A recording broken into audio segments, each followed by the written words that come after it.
Montréal apparaissent le 27 novembre 1861 et il s'agit de 4 véhicules tirés par des chevaux, naturellement, qui circulent sur la rue Notre-Dame et vont faire une boucle autour de la place d'Armes pour venir par la rue McGill.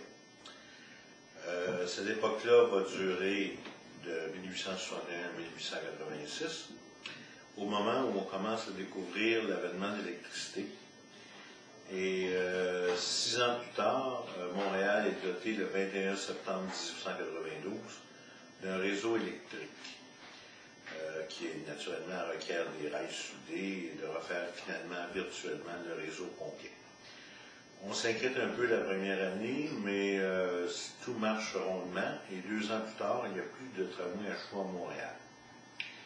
Pendant ce temps-là, on a 3 réseaux à Montréal qui ont chacun leur secteur différent.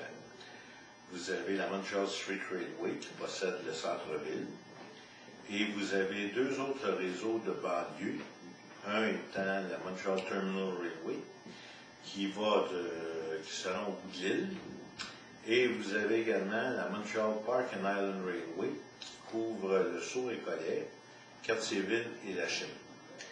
Le mot park n'est pas là pour rien, au sens où le but de cette compagnie, et c'était énoncé dans sa charte, était d'amener les gens à des sites de villégiature. Alors, l'un des premiers ici en 1893 a été d'amener une ligne virtuellement à la porte de l'entrée de l'île de la Visitation, plus précisément au coin des actuelles rues Saint-Firmin et Henri Bourassa. La première année a été désastreuse, on n'avait pas prévu qu'il y avait beaucoup de vent et peu de construction, donc la ligne a été jetée à terre en moins de 2. L'année suivante, on l'a repris beaucoup plus intelligemment, c'est-à-dire qu'on a mis 2 fils d'alimentation côte à côte, on a rajouté des perches sur les véhicules au cas où elles briseraient, et en 1902, on a introduit des tramways super lourds de banlieue, dont plusieurs sont illustrés ici, dans cette salle. Et à ce moment-là, ces véhicules-là ont été affectés spécifiquement au service du Sault-Récollet. La ligne elle-même a commencé évidemment en 1894, l'année suivante, après qu'on ait réparé les dégâts de l'année précédente. Et c'est poursuivi dans le sens où elle partait de la rue Jean-Talon et de la rue Saint-Denis et passait à travers Champs, mais pas n'importe où. C'est-à-dire qu'elle empruntait l'actuelle rue Crémazie, l'actuelle rue Millen, et au passage arrêtait dans les différents hôtels. Alors, on avait l'hôtel Bougie, on avait l'hôtel Péloquet, et ça permettait aux gens de s'y rendre, dans un premier temps bien sûr, et d'utiliser aussi les facilités de vélocipède, parce qu'on n'avait pas les vélos d'aujourd'hui, et de faire également de la raquette. Et si on pouvait faire un bout à raquette à Vallée, ben, on pouvait prendre le tramway pour revenir.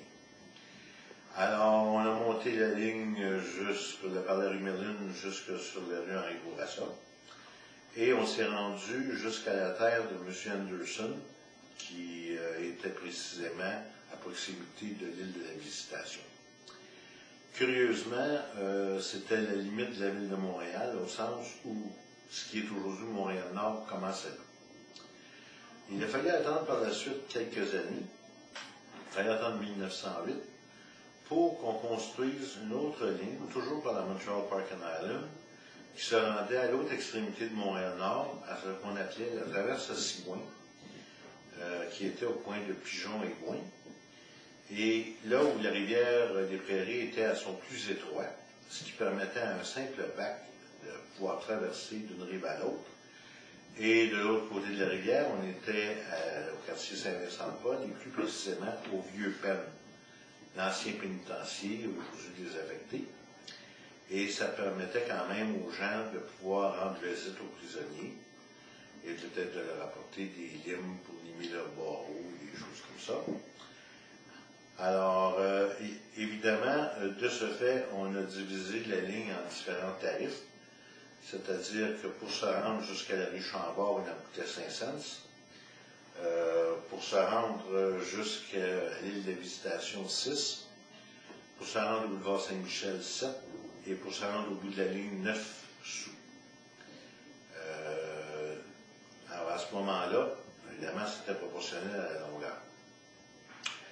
En 1921, on s'est ramassé devant une situation problématique où on a créé un tramway qui était l'embryon du métro d'aujourd'hui, qui s'appelait le Saint-Denis-Huntsic 23.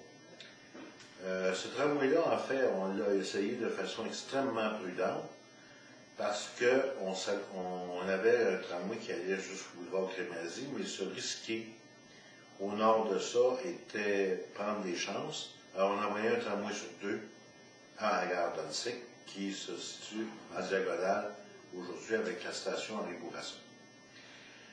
Lorsqu'on a vu qu'est-ce qu'il en était, on aurait pu prendre une décision très sage qu'on n'a pas prise.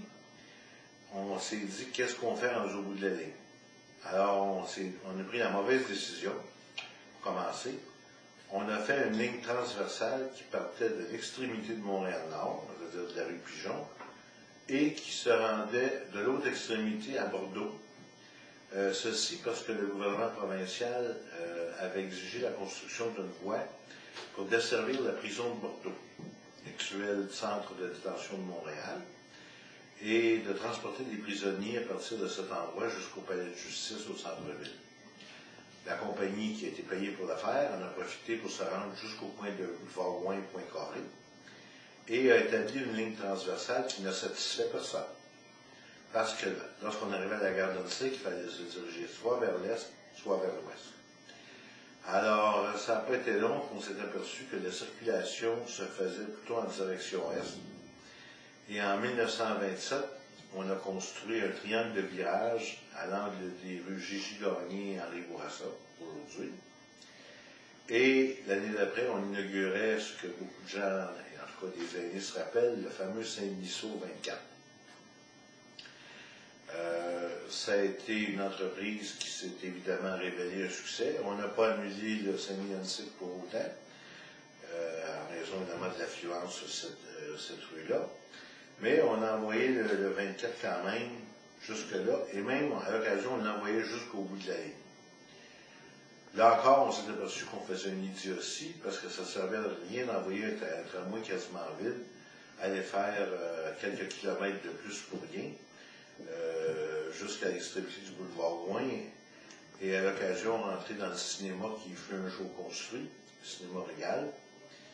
Et Sauter Tramway ont manqué leur coup et sont rentrés dans aller voir le film. Alors, à un moment donné, en 1933, on s'est dit que ça n'avait pas d'allure et on a tronqué entièrement le service qui était Est-Ouest pour en faire un service bigarré quelque peu. On a fait un terminus là où on avait construit le triangle de virage, à la rue Gigi-Gagné, à la limite de Montréal-Nord. Et quand à l'extrémité ouest, on l'a dirigé vers le sud sur le boulevard Saint-Laurent pour atteindre l'actuel marché Jean Talon. Cet état de choses-là a duré jusqu'en 1941, alors qu'on a remplacé le 56 Bordeaux, le tramway 56, par un service d'autobus, tandis que le 24 poursuivait sa carrière et que le Montréal-Nord 40 était amputé entre la limite ouest de Montréal-Nord et la rue Pigeon. Alors, cet état de choses a duré jusqu'en 1953, alors qu'on a coupé, on a décidé qu'on abolissait progressivement les tramways, sauf aux endroits où ils étaient rentables, c'est-à-dire où ils étaient en emprise privée. Alors, le Saint-Denis 24 est devenu le Millen 24, et ça a duré de 1953 à 1959. Et après ça, tout a arrêté. Il n'y a plus eu de tramway, ni Montréal-Nord, ni Millen, ni rien. Le 30 août 1959, le tramway